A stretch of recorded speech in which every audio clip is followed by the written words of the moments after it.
Surprisingly, over 90% of viewers haven't subscribed yet. If you're enjoying the content, hit that subscribe button. It motivates us to keep creating and helps us never miss an upload. I met Lena on a Tuesday that smelled like new books and rain. She was stacking returns at the little library branch near my office, and I was looking for a quiet corner where the printer wouldn't scream at me. She smiled like she already knew me. We talked about nothing: barcodes, overdue notices, a children's book with a dragon who refused to breathe fire because it liked baking bread instead. It should have been forgettable. It wasn't. I went back the next day for a library card I didn't need.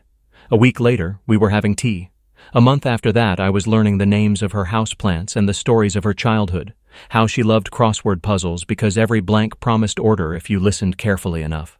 Our first year together felt like the city turned down the noise so we could hear each other. We didn't buy fancy things. We collected routines. Pancakes on Sundays. Walks after dinner even when it rained. She'd hum while brushing her hair, I'd hum while washing the dishes. Sometimes we'd accidentally harmonize. When we got married, the reception was more potluck than production. Her aunt's blueberry pie, my cousin's old guitar, friends laughing until the candles turned to puddles. We danced poorly. We didn't care. If marriage is a language, we were fluent for a long time. Then small misunderstandings arrived like static. I don't remember the first instance that felt wrong. Maybe it was the night she stayed late for inventory and forgot that libraries close early on Thursdays.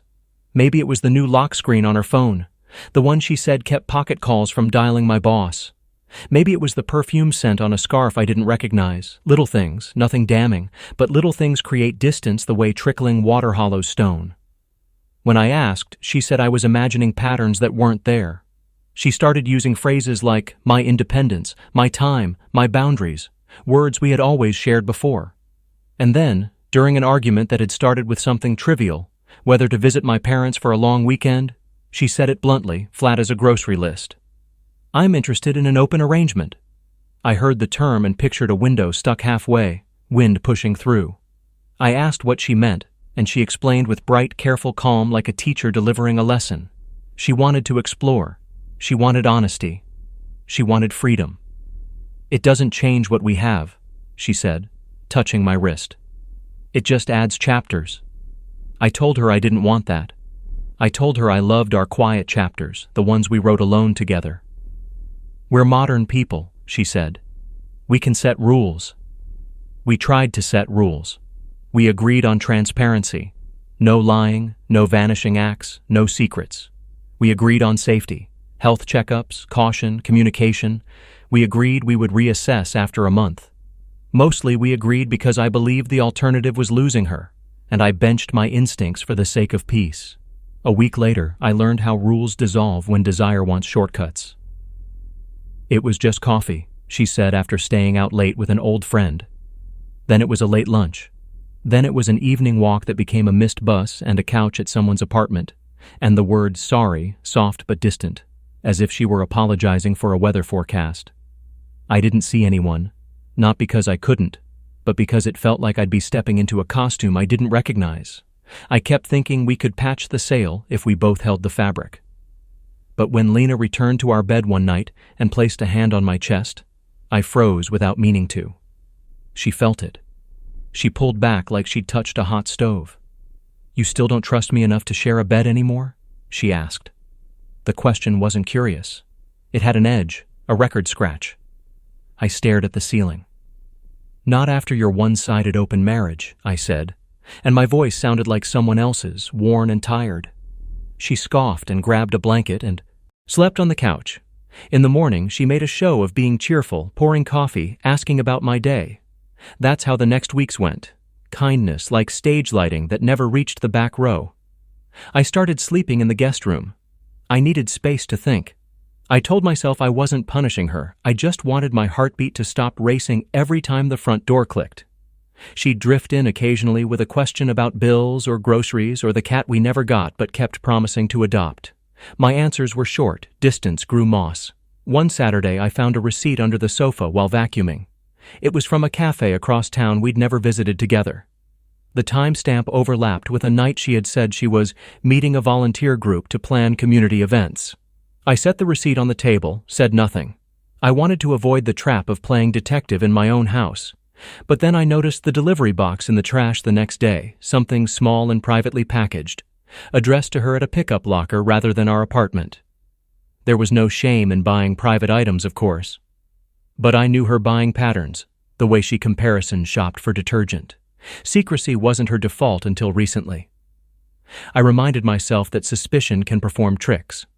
I went for a run, watched 2 dogs play tug-of-war with a stick, came home calmer. That night, an alert flashed on her tablet on the kitchen counter while she showered. A message preview, nothing explicit, but the phrase, "Don't forget for tomorrow, we need proof," burned into my eyes. I didn't mean to look, I didn't mean anything, and yet there I was, reading a sentence that felt like a trapdoor. When she came out, wrapped in steam and a towel, I was making tea. My hands shook. I kept them steady by force. She kissed my cheek and said she'd be out for a late errand. I nodded and said I might sleep early. When the door shut, a silence fell so heavy I thought the ceiling might bend. I didn't unlock her tablet. I didn't know the passcode, and I wasn't going to guess. Instead, I did something more old-fashioned. I watched patterns. I started a small notebook not because I wanted to catch her, but because I wanted to understand whether my fear had built a house, or whether there was a house already built, and I'd refused to knock. I wrote down times, places she said she was going, little notes like came home smiling like after interviews, new lipstick in bathroom, gym bag but didn't smell like gym. I felt ridiculous. Then I felt relieved for writing when relief turned to dread. A friend of mine, Aaron, works in IT.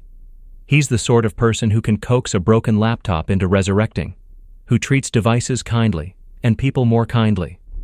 Over a beer, I told him I felt unhinged. I didn't mention the open arrangement. I just said I thought my marriage was slipping through my fingers. He didn't tell me to fight or flee. He told me to keep a clear head. People try extreme things when they feel cornered, he said. What matters is you don't step into the same corner. Days later, I sat at my desk after everyone had gone home and tried to breathe. My inbox pinged with a bank alert, an unfamiliar charge at a clinic downtown under her name but linked to our shared card. It wasn't expensive, and people go to clinics for 1,000 valid reasons. But when I opened the clinic's website, the services listed made my stomach knot. I closed the page. I told myself it could be anything. I told myself a dozen kinds of kindness. Then I remembered the message preview. We need proof. Proof of what? Proof for whom? I needed more than shadows and guesses. That evening, Lena came home with a grocery bag that contained exactly 1 lemon and a magazine. She set the bag on the counter and asked if I wanted to watch a show. I said I was busy fixing a sink leak. I wasn't. I was fixing the part of me that still believed explanations would arrive if I looked patient enough. The next morning, I asked as neutrally as I could whether she wanted to go on a weekend trip. Just us, I said. We could find a quiet cabin, no phones. She paused. I've already made plans, she said. Next month? Her eyes flicked toward her phone. We can aim for next month. I nodded. I took my notebook to the park and sat in the shade near the pond. A kid fed bread to ducks. An older man played chess with himself. I wrote for a long time about small things that didn't add up. I wrote about kindness as theater. I wrote about trust out on a ledge, waiting for the helicopter that wouldn't arrive. Then I stopped writing because the thought that had been circling finally landed. The only reason to talk about proof in a whispered message and to visit a clinic quietly, and to mention my supposed untrustworthiness repeatedly, would be some sort of plan designed to flip the narrative. If you can't show your partner is unfaithful, make them look reckless. If you can't prove they betrayed you, pretend they endangered you. My breath went short. I stared at the page until the ink blurred. I didn't want to accuse her. Accusations end conversations. Evidence reshapes them. So I thought about what evidence would even mean here. I couldn't follow her around. That path leads to losing yourself, even if you learn the truth. I couldn't hack anything. Ethics aside, I'm not that skilled. I could listen. I could pay attention. I could ask questions very softly and let the answers hang. That night, I said I was going to bed early and lay still in the guest room, lights off, door ajar. Around midnight, Lena's voice drifted from the living room, low and steady. She was on the phone. I couldn't hear every word. but phrases floated clear. He won't come near me. We just need something concrete. Then it's on him. No, he's boring. That's the issue. Then a laugh that sounded like a fork scraping a plate. My mouth went dry. I caught my reflection in the black window, eyes wide, no one I recognized. The next day, she left for volunteer training again. I opened my laptop and created a new email account with a name that meant nothing. I wrote to the clinic, a simple message. Hello, I'd like to confirm the date and time for Lena. I stopped. I closed the message. I couldn't pretend to be her, even for certainty. Instead, I texted Aaron. Do you have a minute for a weird question? He called 5 minutes later. I told him enough to make him go quiet.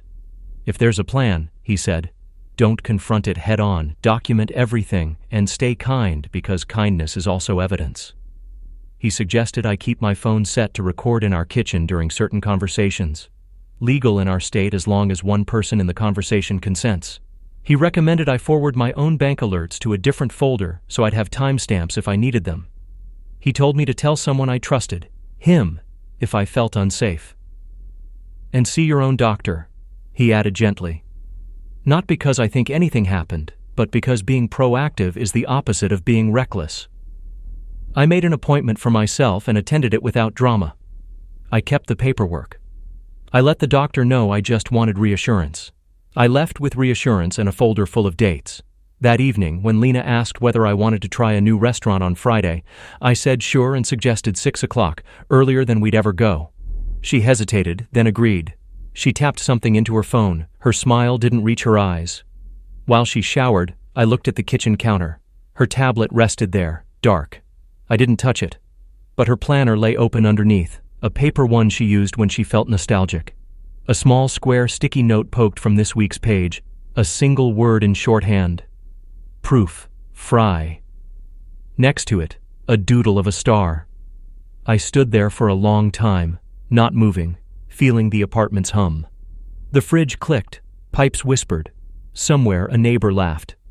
I realized my heart wasn't the only thing at risk anymore. My name, my work, my standing with her family, who had always liked me but loved her, could be rewritten if I didn't keep my footing. If she framed me as untrustworthy, if she told a story that made me the careless one, I could lose more than a marriage. I slid the sticky note back exactly where it had been, then stepped away and washed my hands as if I'd caught dust. When she came out, we talked about traffic and the neighbor's new dog. Her life and mine moved on parallel rails. The next morning, I bought a small legal-to-own voice recorder the size of a thumb drive. I also bought a notebook with sturdier paper, one that wouldn't curl if stress sweated into it. I started taking photos of receipts with a timestamp app, not to weaponize them, but to stabilize the feeling that truth was still a thing I could hold. I put the recorder on the kitchen shelf disguised among USB drives and old keys. When we spoke about plans, I turned it on, said her name clearly and mine too, asked simple questions. If a listener ever had to exist, I wanted them to hear calm. Friday came. We didn't go to the restaurant. An emergency volunteer meeting appeared in her schedule 2 hours before our reservation, the kind of event that is convenient for everyone except the person waiting at home. She promised to make it up to me. She touched my shoulder as she grabbed her bag, and the touch felt like an apology someone else had written. When the door closed, my apartment didn't feel like ours. It felt like a stage after the actors left, props cooling. I sat at the table and listened to the refrigerator again. I asked myself if I was making a villain out of a person I had once adored. Then I opened my notebook and mapped out the next steps like a project at work. Document, confirm, protect, confront, only when the truth could stand on its own feet. At midnight, she returned smelling like a perfume that wasn't hers, a new one, like someone else's garden. She tossed her keys onto the counter and sighed like a marathoner. "You're up?" she asked, surprised. "Couldn't sleep," I said. "How was the meeting?" She launched into a story about venue permits and a misprinted flyer. It had detail, impressive detail. When she finished, I nodded. "Sounds exhausting," I said. "Glad you handled it." She looked at me for a long second, perhaps waiting for accusations I didn't deliver. Then she shrugged, kissed my forehead, and headed to the shower. I exhaled. My chest hurt. I turned off the recorder, placed it back into its camouflage, and stared at the ceiling again. The plan circled in my head. Keep gathering proof. When it was undeniable, I would send it to people who mattered, not to ruin her, but to prevent my own erasure. I would choose words like a surgeon chooses tools, precise, clean, necessary. And I would keep my voice steady, because storms end eventually. And I wanted to still recognize myself when this one did. The next 48 hours were a blur of tension and quiet calculations. I carried myself through work and errands as if everything was normal, but inside, every sound felt like a signal. The clink of her keys, the hum of her phone vibrating on the counter, even the pause she took before answering simple questions. It all fed into the pattern I was charting. I knew that if I lost my calm, if I exploded even once, I'd hand her the narrative she wanted, that I was paranoid, unstable, or worse, guilty of something I hadn't done. So I leaned into patience. I recorded our conversations with calm tones. I folded laundry with her stories playing in the background, nodding in all the right places, while my mind turned each word over like a coin to check if it was counterfeit. At night, I replayed the recordings quietly, picking out her phrasing. Proof. He won't come near me. Just wait. Each time, my chest tightened. The following evening, I decided to test something. I told her a small lie, nothing harmful, that my boss had asked me to cover an early Saturday meeting. I wanted to see how she'd use that information. She smiled too quickly, almost relieved, then said, "That works out. I'll probably head out to a brunch thing anyway." I marked it in my notebook. When Saturday came, I left as if for the office, parked 2 blocks away, and walked back slowly.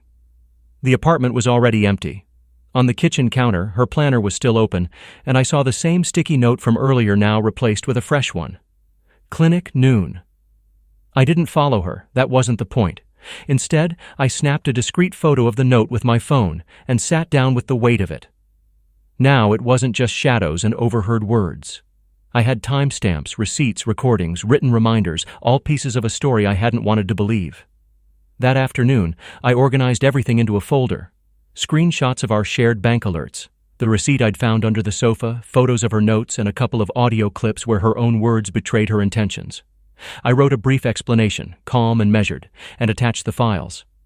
Then I sent them to her parents and her brother, people who had always looked at me with warmth but who deserved to see what was happening behind the curtain. I didn't ask them to take sides. I simply said, "This is what I've discovered. I need you to understand my silence."